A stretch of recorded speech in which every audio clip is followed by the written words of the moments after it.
नमो अरिहन्ताणं नमो सिद्धाणं नमो आयिरीयाणं नमो उवज्जायाणं नमो लोये सर्वसाहुणम्।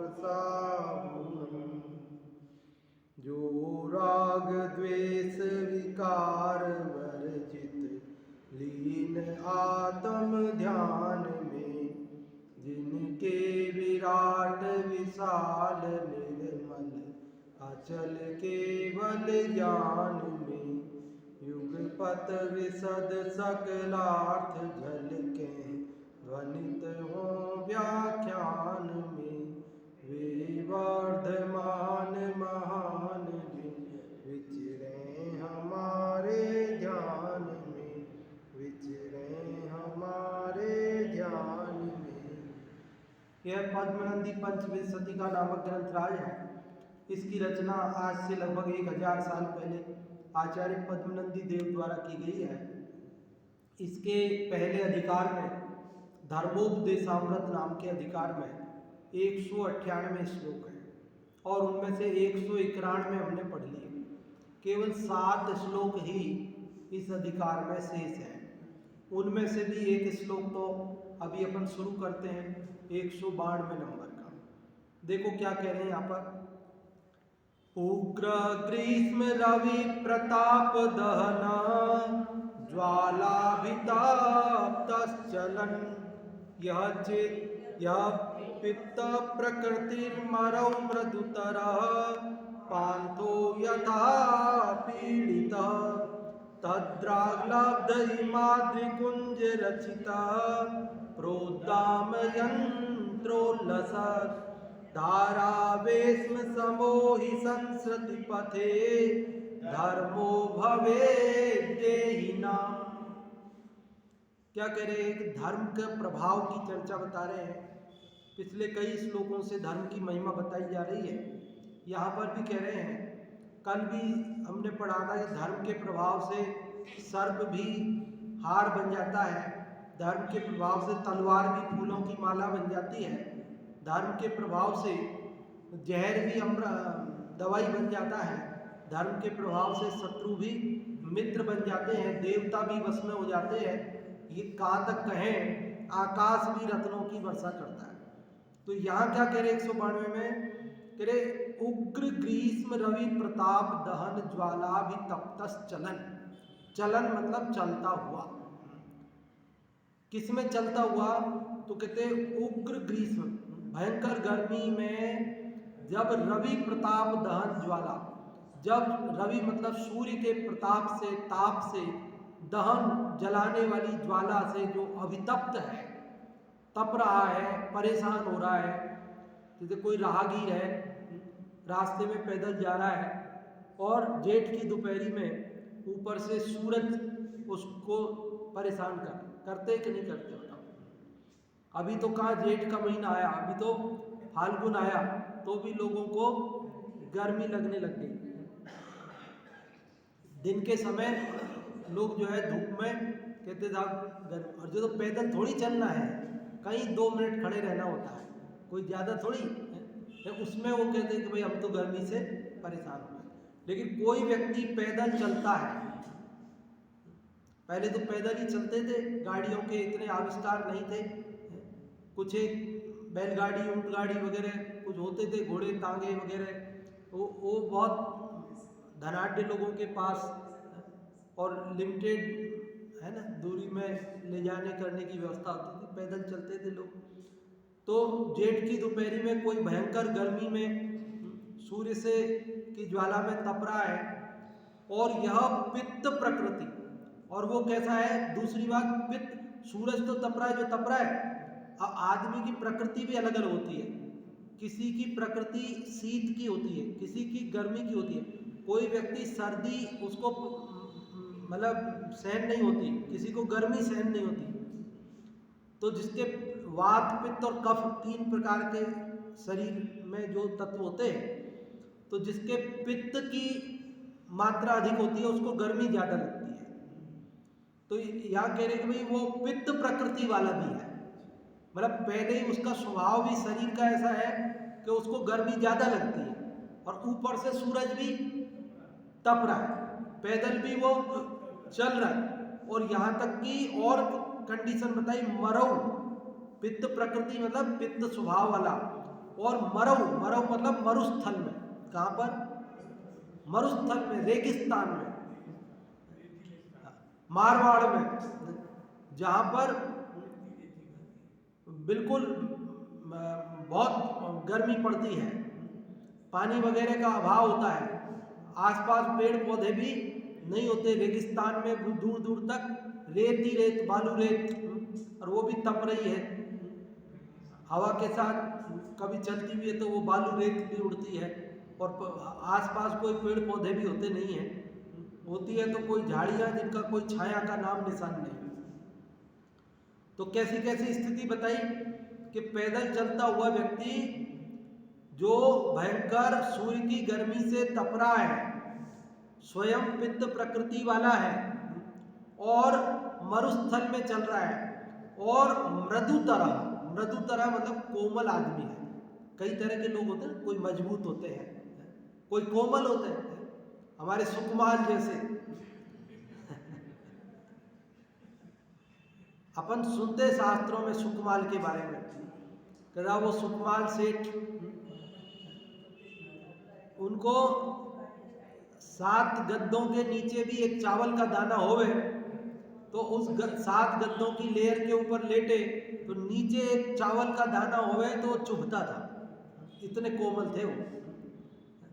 उनके लिए चावल भी बना करके, और वो है किसमें, केले के पत्ते वगैरह, किसमें किसमें कमल के पत्ते में, उनमें रख के, मतलब बिल्कुल एकदम मुलायम है। क्या? हाँ, दिए की रोशनी से ही उनको परेशान हो जाते थे, आंखों से आंसू आ जाते थे, और सब इतने सुकोमल थे। पर अभी तो आप और हम सभी सुकोमल हो गए, अभी अपन सभी सुकमाल हैं, है कि नहीं है? अपने को तो इतने सुकमाल हो गए अपन, सर्दी अपन को सहन नहीं होती, गर्मी भी अपन को सहन नहीं होती, बारिश भी नहीं सुहाती, अपने को क्या सुहाता है, क्या सहन होता है?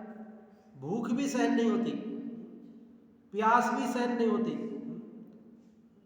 अपने को तो ऐसे अब शरीर हो गया कि जिन मंदिर में अपने को मोजे पहन के भी आना पड़ता है, मतलब सब तो नहीं आते हैं, पर कोई आते हैं कोई नहीं आते हैं, मतलब शरीर इतने कोमल हो गए तो उनसे सहन नहीं होता।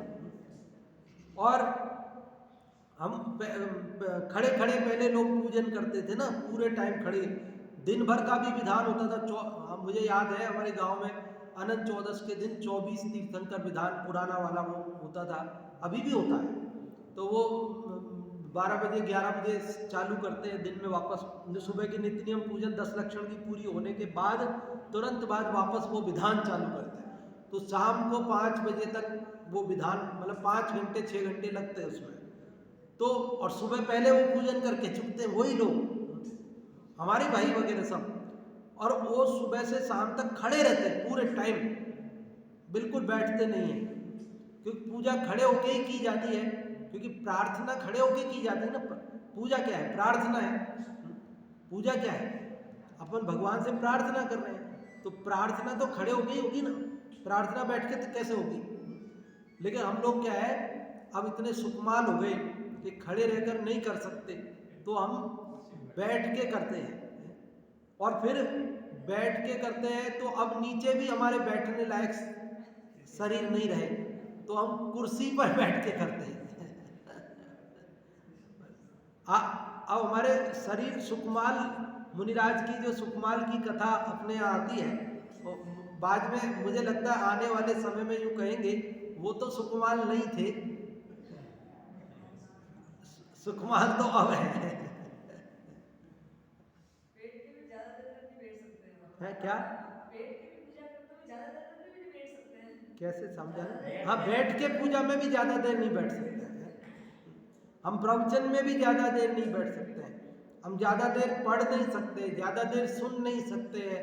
थोड़ा सा सुनते हैं तो कहते हैं हमको परेशान हुए, थोड़ी देर पढ़ते हैं तो हमको लगता है परेशान हुए। शरीर ऐसे कमजोर हो गए, हीन संगनन हो गया। और अब अपन भी कहते हैं भैया कैसे भी करो, करो तो सही, कुर्सी पे बैठ के करो तो करो, करो तो सही, जैसे हो वैसे करो, करो। तो ये आदमी कैसा है, मजबूत वैसा नहीं, मृदु तरह। मृदु तरह मतलब, मृदु मतलब होता है कोमल, और मृदुतर मतलब कोमल से कोमल। हाँ, और एक और होता है मृदुतम, मतलब सबसे कोमल। ठीक है, तो वो कुछ भी समझ लो आप इसमें। तो यहाँ एक परिस्थिति आपको समझ में आ रही है कि एक व्यक्ति ऐसा है जो बहुत कोमल शरीर वाला है। अब उसको तो गर्मी और ज्यादा सताएगी, कोमल शरीर वाला है, और उसको स्वभाव भी पित्त का है, गर्मी वैसे ही ज्यादा लगती है। और भयंकर गर्मी में वो गाड़ी में अंदर तांगे में बैठ के नहीं, पैदल चल रहा है, और वो भी कोई झील के किनारे पे नहीं चल रहा है, फतेह सागर के किनारे पे नहीं चल रहा है, रेगिस्तान में चल रहा है जहाँ दूर दूर तक पानी छाया नहीं है। ऐसा पांथो, पांथो मतलब पथिक, ऐसा पथिक यथा पीड़ित, यथा मतलब जैसे, पीड़ित मतलब दुखी होता है। दो लाइन समझ में आ गई कि जैसे कोई पथिक जो कोमल शरीर वाला है, पित्त प्रकृति वाला है, मरुस्थल में जेठ की दोपहरी में गर्मी से, सूरज की गर्मी से परेशान है, तद्राग लब्ध, तद मतलब उसने, द्राग मतलब शीघ्रता से, लब्ध मतलब प्राप्त कर लिया। क्या प्राप्त कर लिया, उसको जल्दी से क्या मिल गया ऐसे व्यक्ति को, तो कहते हिमाद्री कुंज रचित। हिमाद्री मतलब हिमालय, अद्री मतलब पर्वत, हिमालय पर्वत की कुंज मतलब गुफा में रचित बना हुआ, उसको हिमालय की पर्वत की गुफा में बना हुआ, क्या बना हुआ, प्रोद्दाम यंत्र उल्लसत। प्रोद्दाम यंत्र मतलब फव्वारा, प्रोद्दाम एक यंत्र होता है, मशीन, मोटर जिससे पानी उछलता है। प्रोद्दाम मतलब उछलना, उछालने वाला यंत्र, पानी को उछालने वाले यंत्र से सहित धारावेश्म, धारावेश्म मतलब, वेश्म मतलब होता है घर, तो घर कैसा, जिसमें पानी की धाराएं, फव्वारे फूट रहे हैं, क्या हो रहे हैं, जिसमें फव्वारे चल रहे हैं, ऐसा घर मिल जाए। नहीं मतलब उदाहरण दिया उन्होंने, कह रहे जैसे कोई कोमल व्यक्ति, पित्त प्रकृति वाला व्यक्ति मरुस्थल में जेठ की दोपहरी में पैदल चल के परेशान हो रहा है, और उसे अचानक से हिमालय पर्वत की गुफा में जिसमें फव्वारे चल रहे हैं ऐसे घर में घर मिल जाए, तो बोलो उसको कितनी शांति मिलेगी। यहाँ कह रहे उसी प्रकार इस संसार में आदमी जन्म मरण, इष्ट वियोग, अनिष्ट संयोग, पीड़ा, इनसे परेशान है, और उसको धर्म रूपी घर मिल जाए तो वो सुखी हो जाता है। देखो क्या कह रहे, धारावेश में समो, समो मतलब के समान, ये एक उदाहरण हुआ, इसके समान ही संस्कृति पथे, संस्कृति पथे मतलब संसार मार्ग में धर्मो भवेत, धर्म होता है, देही नाम मतलब संसारियों में, संसारियों को इस संसार मार्ग में धर्म भी इस धारावेश्म के समान होता है। धारावेश्म मतलब फव्वारों युक्त घर के समान होता है। गर्मी से परेशान व्यक्ति के लिए जैसे फव्वारों सहित घर सुखदायी होता है, उसी प्रकार संसार में पीड़ित व्यक्ति को धर्म सुखदायी होता है। समझ में आ रही बात? क्या समझ में आई बात? फिर से देखो, कैसा व्यक्ति कोमल और कैसा व्यक्ति? पित्त प्रकृति वाला, जिसको गर्मी वैसे तेज लगती है, और कहाँ चल रहा है? रेगिस्तान में, मरुस्थल में। कैसे चल रहा है? गाड़ी में नहीं, पैदल चल रहा है। और सुबह सुबह नहीं चल रहा है, रात को नहीं चल रहा है, दिन को। सर्दी की ऋतु नहीं है गर्मी की ऋतु है।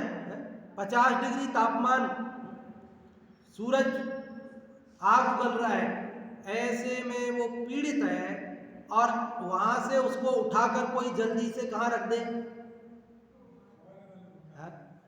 स्विमिंग पूल में पटक दे, कैसा लगेगा उसको? आनंद आ गया ऐसा। हिमालय पर्वत की गुफा में ले जाकर बिठा दे, उसको जैसे शांति मिलती है, उसी प्रकार यहाँ पर कहते संसार में दुखी जीवों को धर्म करने पर शांति मिलती है, सुख मिलता है। बाहर आपाधापी मची हुई है, व्यक्ति परेशान है, ये जिनवाणी के शब्द सुन के कितनी शांति मिलती है? मिलती नहीं मिलती है? यही बता रहे हैं। समझ में आई बात? देखो, भीषण गर्मी में सूरज की ज्वाला में ज्यों गमन करे, पित्त प्रकृति वाला कोमल तन धारी मनुज मरुस्थल में, हिमवत शीतल फव्वारों से युक्त मनोहर सदन मिले, दैव योग से क्यों भवन में प्राणी को सत धर्म मिले। भीषण गर्मी में सूरज की, भीषण गर्मी में सूरज की ज्वाला में जो गमन करता है कोई व्यक्ति, पित्त प्रकृति वाला है, कोमल तनधारी है, ऐसा मनुज मरुस्थल में गमन कर रहा है। कहां पर? मरुस्थल में। और उसको हिमवत शीतल फव्वारों से युक्त मनोहर सदन मिले। क्या मिल जाए उसको? हिमालय के समान शीतल फव्वारों से सहित सुंदर घर मिल जाए। जल महल है ना, जल महल राजा महाराजा जल महल बनाते थे पहले, फव्वारे चलते रहते ठंडे ठंडे। जयपुर में भी जल महल है, वो देखने गए थे पहले, जब जयपुर में हम पढ़ते थे, शास्त्री करते थे, तो वहाँ तो मुझे ऐसा कुछ नज़र नहीं आया खास महल जैसा। और नहीं, हवा महल तो अलग है, हवा महल तो अलग है, बड़ी चौपड़ पे जो है, विधानसभा थी इस समय बगल में, वो तो अलग है, वो तो हवा आती है वहाँ पर। एक जल महल है उधर, आमेर जाते हैं ना, आमेर किले की साइड जाते हैं, उधर पड़ता है। तो वहाँ तो ऐसा कुछ खास मुझे नहीं, अब कुछ याद भी नहीं है कुछ ढंग से, जब का है ना, भूल भी गया मैं ठीक से, उस समय का याद भी नहीं है, और मुझे कुछ ऐसा लगा भी नहीं कि वो कुछ खास होगा। पर अभी हम गए थे ना उधर, भरतपुर गए थे, तो वहाँ जल महल देखा हमने, डीग में, डीग का जल महल, तो वो तो वास्तव में जल महल ही था वहाँ भी है जल महल। अच्छा, हाँ, नहीं वहाँ तो अभी भी चल रहे थे, वहाँ तो डीग में तो वहाँ फव्वारे अभी भी काफ़ी कुछ तो चल रहे थे, और काफ़ी कुछ खराब हो गए थे। तो वहाँ तो बिल्कुल पानी के बीच में ही बना है, चारों तरफ पानी भर रहा है, अभी भी भर रहा है, खूब सारा पानी भर रहा है। जैसे आपके फतेह सागर के बीच में जैसे वो है ना नेहरू उद्यान, ऐसे।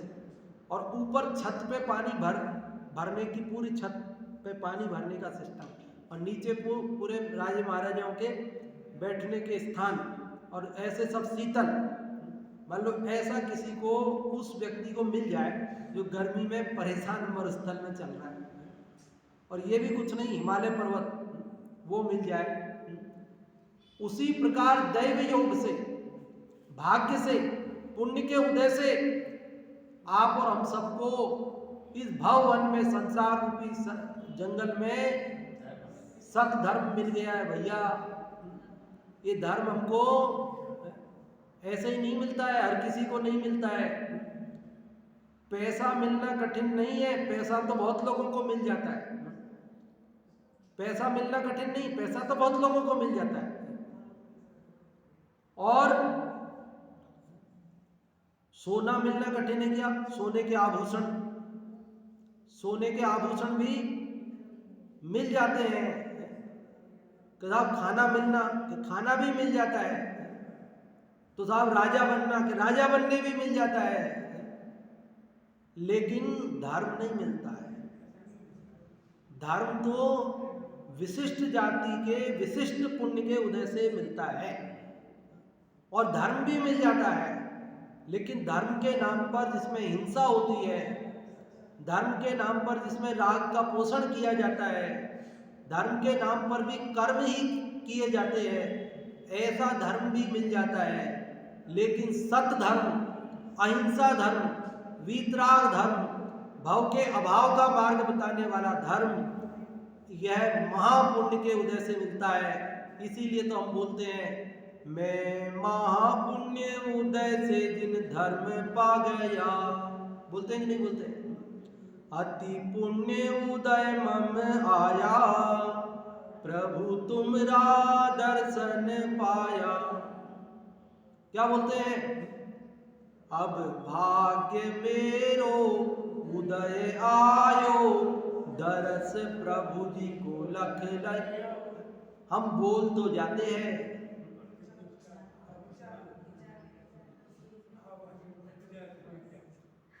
सही बात तो यह है कि हम इन सब चीज़ों को जो मुश्किल से मिली है, इनको गंभीरता से लेते ही नहीं है। इसको लाइटली लेते हैं, बहुत लाइटली लेते हैं।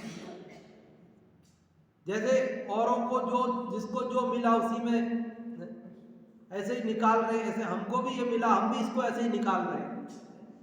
लेकिन बहुत लोगों को तो बहुत परिश्रम से मिलता है। बहुत लोग तो सत्य पाने के लिए, सत्य धर्म को पाने के लिए अनेक धर्मों को समझते हैं, पढ़ते हैं, यहाँ जाते हैं, वहाँ जाते हैं।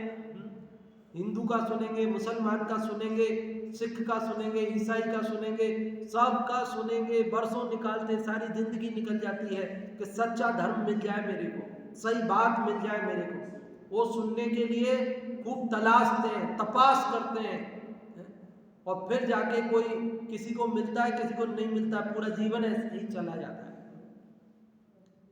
लेकिन ये महापुण्य का उदय है कि हमें यह सत्य धर्म जन्म से ही बिना अलग से परिश्रम किए मिल गया, और फिर भी हम उसका लाभ नहीं उठाएं, उसकी बातों का आदर श्रद्धा नहीं कर सकें, तो हमसे अभागा कोई और हो नहीं सकता है। टोडरमल जी साहब ने कहा कि कोढ़ी को रसपान कराए, अमृत पान कराए, और दरिद्री को अवलोकन मात्र चिंतामणि रत्न की प्राप्ति हो, और वह न करे तो उसके अभाग्य की महिमा हम कह नहीं सकते हैं। उसी प्रकार यहाँ सत्य धर्म का सहज योग बना और हम लाभ नहीं उठाए, तो हमसे अभागा कोई दूसरा हो नहीं सकता। दैव योग से त्यों भव वन में, दैव योग से, भाग्य से, पूर्व कर्म के पुण्य के उदय से हमको यह संसार रूपी वन में सत्य धर्म मिल गया है। इसका श्रद्धान करना भाई, इसका लाभ उठाना, ये बता रहे हैं। अर्थ, ग्रीष्म काल में जो बटोही, बटोही मतलब राहगीर, भयंकर सूर्य की संताप रूपी अग्नि की ज्वालाओं से अत्यंत तपतायमान है, पित्त प्रकृति वाला है, कोमल शरीर का धारी है, और मारवाड़ की भूमि में गमन करने वाला है। इस प्रकार जो अत्यंत दुखित है, यदि वह दैव योग से हिमालय पर्वत की गुफा में बने हुए फव्वारों सहित मनोहर धारागृह को पाले हुए, तो वह परम सुखी होता है। ये तो उदाहरण हुआ। अब सिद्धांत, उसी प्रकार जो जीव अनादिकाल से संसार में जन्म मरण आदि दुखों को सह रहा है तथा निरंतर नरकादि योनियों में भ्रमण कर रहा है, यदि वह भी धारागृह के समान इस धर्म को संसार में पाले हुए, तो सुखी हो जाता है, अर्थात शांति का अनुभव करने लग जाता है। इसलिए जो मनुष्य शांति को चाहते हैं, उनको धर्म का आराधन अवश्य ही करना चाहिए। क्या करना चाहिए? धर्म की आराधना करनी चाहिए। ये पुण्य के उदय से मिल गया है, इसलिए इसको व्यर्थ गंवाना योग्य नहीं है, इसका फायदा उठाना चाहिए। ये बात यहाँ कहना चाहते हैं। क्या कहना चाहते हैं? कि धर्म की महिमा अपरंपार है। धर्म की महिमा में कम से कम 15 श्लोक आ चुके हैं यहाँ, और आगे भी अभी और बताने वाले हैं। आज जो 192 नंबर का अपन ने श्लोक पढ़ा है, इस 192 नंबर के श्लोक में क्या बताया है कि भयंकर गर्मी से परेशान व्यक्ति को अगर शीतल स्थान मिल जाए तो जैसे उसको शांति मिलती है, उसी प्रकार संसार में दुखी जीवों को धर्म से शांति मिलती है। इसलिए आप और हम सभी यदि संसार से दुखी हैं, संसार दुख लगता है और सुखी होना चाहते हैं, तो हमें क्या करना चाहिए? धर्म करना चाहिए। अब आप लोगों को कुछ पूछना हो या बताना हो तो आप लोग बताइए कि आपके क्या समझ में आई बात। इस 192 नंबर श्लोक में आपको क्या समझ में आया? जो भी आपने बताना चाहते हैं बिना माइक के ही बताइए। माइक तो अपना चल नहीं रहा है। हाँ जी, कौन बताएंगे? है जरूरत नहीं है। हाँ हाँ, नहीं हाँ, खैर यहाँ वालों के लिए तो हो जाएगा। हाँ बताओ, सब बताओ।